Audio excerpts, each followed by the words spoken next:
1957, Pittsburgh. Troy Maxon and his best friend Jim Bono work as garbage collectors. Because of racial prejudice, they have no chance of getting better positions.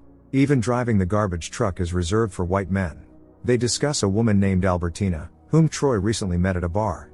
Jim suspects his friend of flirting with Albertina, otherwise why did he buy her drink several times? Troy denies it, insisting that he treated the woman simply out of politeness. While talking, Jim walks his friend home. They are met by Troy's wife, Rose. Despite a hard life, they learn to notice good moments in small things. Jim is married as well, to Lucille. When Rose mentions that their teenage son Corey has been signed up for a football team, Troy says it is pointless. Black people have no real prospects for building a career in sports. Once Troy himself, a talented baseball player, faced discrimination. The man is convinced that it would be better for Corey to learn how to fix cars, or something like that. Rose objects, saying that their son is not planning to make a living from football, he just wants to play, like all boys do. Besides, times have changed, things are not the same as before the war, back when Troy was playing. However, this does not convince the man. In his youth, Troy suffered a severe bout of pneumonia and was on the brink of death. But he won that battle, and from then on there has been nothing that could make him afraid. Today is Friday, and it is also payday, so the men allow themselves a drink. Lyons, Troy's son from a previous relationship, joins them, hoping that his father will lend him some money. Troy refuses, because he believes that every man must work hard in order to provide for his family. Lyons explains that his girlfriend, Bonnie, works at a hospital, but he himself cannot find a decent job. Troy offers to get him a job as a garbage collector, but Lyons says that such work is not for him. He dreams of fulfilling himself in music. Troy has no spare money, they already have to save as it is. Therefore, if Lyons wants $10, he will have to earn them through his own labor. However, 34-year-old Lyons does not want to listen to lectures about how to live properly from a father, who did not even take part in raising him. Rose asks her husband to simply give the boy $10. In the end, Troy gives in, though with obvious reluctance. Immediately afterward, Lyons hurries to leave. Troy can only hope that his older son will come to his senses and find a proper job. The next morning, Troy complains that Corey, instead of building a fence around the backyard with him, went to football practice. Rose asks her husband to treat their son's hobby with more respect, since there is nothing wrong with it. But the man does not change his mind. Gabriel, Troy's younger brother, returns. Because of an injury he suffered during World War II, he has an intellectual disability. In order not to trouble his older brother's family, he moved out some time ago. Now Gabriel rents a room from Miss Pearl and makes a living by selling plums on the street. Troy tries to invite him inside, but Gabriel starts talking nonsense about people and God, after which he simply runs away. Rose believes that they should figure out how to help the unfortunate man. But Troy sees no point in it, since there is no real way to help Gabriel anyway. If they send him to a hospital, he will just be locked up, which is even worse. After Gabriel returned from the front, he received a government payment of $3,000. Troy used this money as a down payment on his house, because his brother could not manage the money anyway. At times the man feels guilty, thinking that if Gabriel had not been wounded in the war, he himself would not even have a home of his own. As usual on Saturdays, Troy goes to his favorite bar, well at least that is what he tells his wife. Sometimes Rose feels that too much is being placed on her shoulders. But she has to be a strong woman. When Corey returns from practice, he notices that his mother looks sad. The woman merely pretends that everything is fine. Later, Troy comes back home drunk. His wife needs to step out for a short while. Troy expresses his dissatisfaction that his son is avoiding household duties, wasting time on foolish things. Tomorrow a recruiter from a college will come to obtain the parents' consent to officially enroll Corey in the football team. But Troy flatly refuses to sign the papers, believing that black people will never be able to break through in sports. The man wants his son to focus only on something that can realistically support him. Offended, Corey asks his father why he does not love him. Troy yells at his son, saying that he is not obligated to love him at all, he is only obligated to provide for him. Troy advises Corey not to go through life thinking about whether he is loved or not. The most important thing for a man is to provide for his family. Rose does not like the situation that has developed. She tries to convince her husband that times have changed, that there is no longer the same discrimination as before, so Troy should be more tolerant and stop demanding that his son live up to his expectations. The man reminds her that he works hard and gives all his money to his wife. Every Monday he wakes up and searches within himself for the strength to make it to Friday. On Monday he is called in by the supervisor, Mr. Rand. Troy is nervous, but the news turns out to be good. He is promoted to the position of driver, which the man hastens to share with his family. He will be the first black driver. Both Jim and Rose are very proud of him. Lyons, by the way, pays his father back the $10, although Troy, to be honest, had not expected that. He tells his older son about his difficult life. Troy's childhood was extremely hard. His father was a cruel man.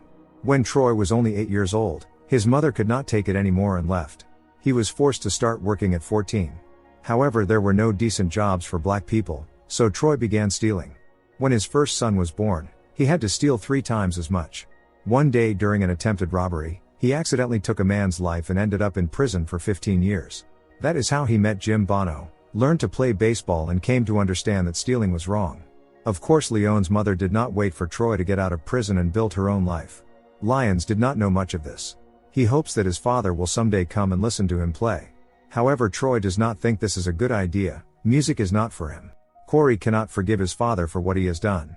For the young man, it was his only chance to fulfill his dream. Despite Rose's words, Troy remains unyielding, believing that he is acting for his son's own good. But Corey is convinced that his father is simply afraid that someone in their family might be better than he is.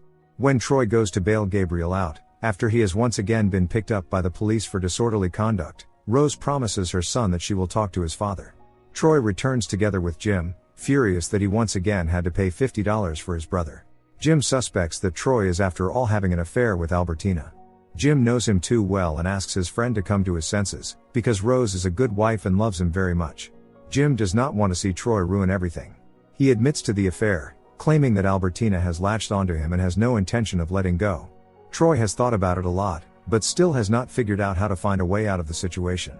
Jim is sure that if Troy does not end the affair as soon as possible, sooner or later the truth will come out. And what will he do then? Rose insists that Gabriel would still be better off in a hospital. But Troy disagrees, because his brother ruined his life in the line of duty and has the right to be free. Gathering his courage, Troy confesses to Rose that he has a mistress. Moreover, Albertina is pregnant. Rose cannot believe that she is hearing this after 18 years of marriage. There is nothing that could justify her husband's actions, and he knows it. She only wants to know why he did this to her. Rose devoted herself entirely to her family and does not understand what she did to deserve such betrayal. She cries bitterly, feeling as though her whole world is falling apart. Troy says that nothing can be changed. He cannot make it all disappear. The man hopes that they will get through this together. He did not do this because something was lacking with Rose, but because Albertina allowed him to feel like a different man. He could come to her, and at least for a short while, forget about all his problems, without thinking about the fact that he was obligated to provide for his family. It was not easy for Troy to admit that he had been standing still for 18 years. Rose screams that she has been standing still right alongside him for all those 18 years. Of course, at times she thought about other men, but she always kept her feelings under control.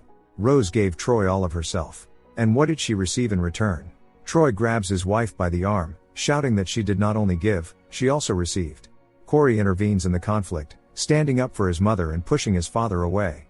Once Troy himself had also pushed his own father away. From that moment on, discord began in the family. For several months, Troy and Rose did not speak at all. She does not want to live like this, knowing that after work her husband, before returning home, will be stopping by another woman's place. But Troy is powerless to change the situation. He is going to visit Albertina at the hospital, because she may give birth prematurely. Contrary to his own words, Troy signed the papers to have Gabriel committed to a specialized institution and to stop paying Miss Pearl for rent. Rose reproaches her husband for this, although he denies having signed anything at all. He cannot read. Soon Troy visits his brother in the hospital and feeds him with a spoon. Lately Gabriel's condition has worsened. Early in the morning the hospital calls. Albertina has given birth to a baby girl. Rose answers the phone. Troy knows that he has to go there. That is how it is supposed to be. Rose says that Albertina died during childbirth. Still not fully awake, Troy struggles to process this. What are they supposed to do now? Before long, Troy brings his newborn daughter home from the maternity ward in his arms. The baby is guilty of nothing and has been left without a mother. Rose does not know how to act, overwhelmed by conflicting emotions. Troy cannot abandon his own daughter, even if she was unwanted. He would be grateful if Rose helped him care for the baby. In the end the woman agrees, because a child should not have to answer for the sins of her father. From now on, this baby has a mother, but Troy no longer has a wife. Rose will never forgive her husband. They continue to live together, but as neighbors. Rose does not shirk her duties as a woman, but she no longer reports to Troy where she is going or for how long. He meets Jim at his favorite bar. Since Troy was promoted, they have been seeing each other less often. Lately many things have changed altogether. Troy feels as though he has no one and nothing left in his life. Still, he is genuinely glad to see Jim, just as Jim is glad to see him. Troy begins to drink heavily, which leads to frequent conflicts with his son. Corey tells his father that he is nothing to him anymore. Not after betraying his own family. Corey never felt that his father loved him. This is not even Troy's house. If not for the money Gabriel received from the government for his war injury, Troy would have had nothing at all. The conflict between father and son escalates.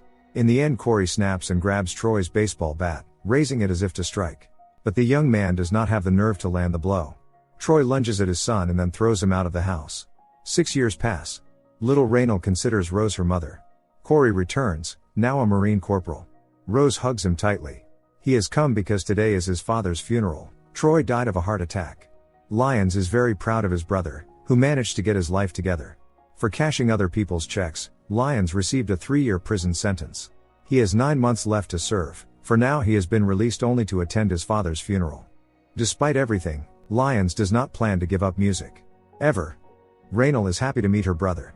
The girl has no idea that they have different biological mothers. Corey walks through the house, through the yard. Since the last time the young man was here, nothing has changed.